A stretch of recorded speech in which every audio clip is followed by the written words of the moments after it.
உங்களுக்கும் எனக்கும் இடையில் ஒரு ஒப்பந்தம் இருப்பதாக வைத்துக்கொள்வோம். நீங்கள் வெளியிலே செல்லும் போது ஒரு பெரிய மாளிகை ஒன்றை பார்த்தால் அது உங்கள் கண்களை ஈர்க்கின்றன.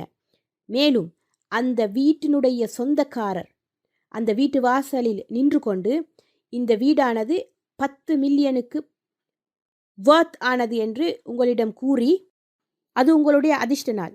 வெறும் 1% மாத்திரம் நீங்கள் பே பண்ணிவிட்டால் $10 மில்லியன் சொந்தமான அந்த வீடானது உங்களுடைய சொத்து. அதனுடைய உணர்ச்சி, அதனுடைய ஃபீலிங்ஸ் உங்களை எவ்வாறு ஈர்த்தது.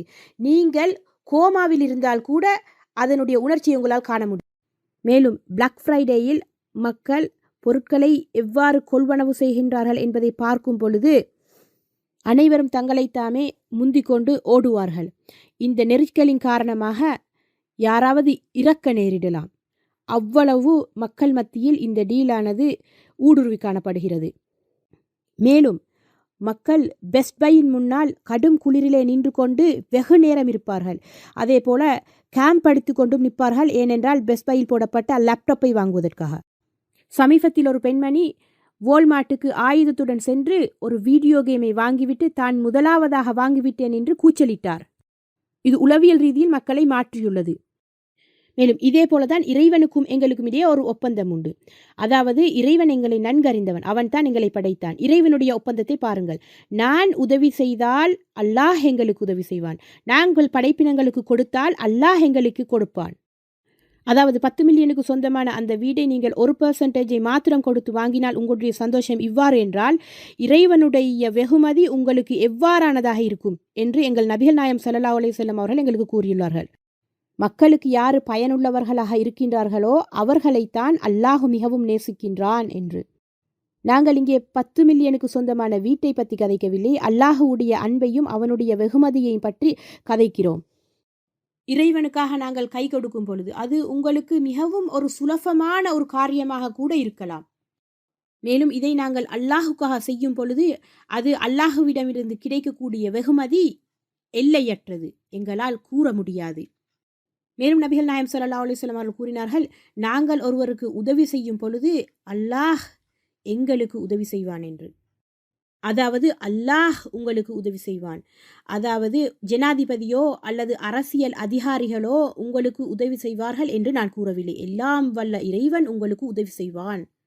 அதாவது நீங்கள் ஒருவருக்கு உதவி செய்தால் அனைத்தையும் படைத்த இறைவன் உங்களுக்கு உதவி செய்வான்.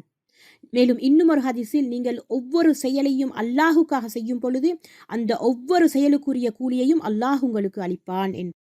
நீங்கள் ஒருவருக்கு உதவி செய்தால் அல்லாஹ் உங்களுக்கு உதவி செய்வான். நீங்கள் ஒருவரை கஷ்டத்திலிருந்து வெளியில் கொண்டு வந்தால், அதாவது அனைவருமே இந்த வாழ்க்கையில் ஒரு கட்டத்தில் கஷ்டத்தை சுவைத்தே தீர வேண்டும். மேலும் இந்த வாழ்க்கையில் நடக்கக்கூடிய கஷ்டங்களை விட்டுவிட்டு நாங்கள் வித்தியாசமான முறையில் எங்களுடைய கஷ்டங்களை யோசித்தால், அதுதான் மறுமையுடைய நாள். அந்த நாளில் அனைவரும் இறைவனுடைய முன்னால் நின்று கொண்டு நிற்கும் பொழுது அந்த கஷ்டத்தில் அல்லாஹ் உங்களுக்கு உதவி செய்வான். மேலும் அல்லாஹ் சுப்ஹானஹு வ தஆலா கூறுகிறான், இந்த உலகத்தில் நீங்கள் யாருக்காவது உதவி செய்தால் நாளை மறுமையில் நான் உங்களுக்கு உதவி செய்வேன் என்று. உங்களுக்கும் எனக்கும் இறைவனுடைய அன்பு எப்பொழுதும் தேவைப்படுகிறது.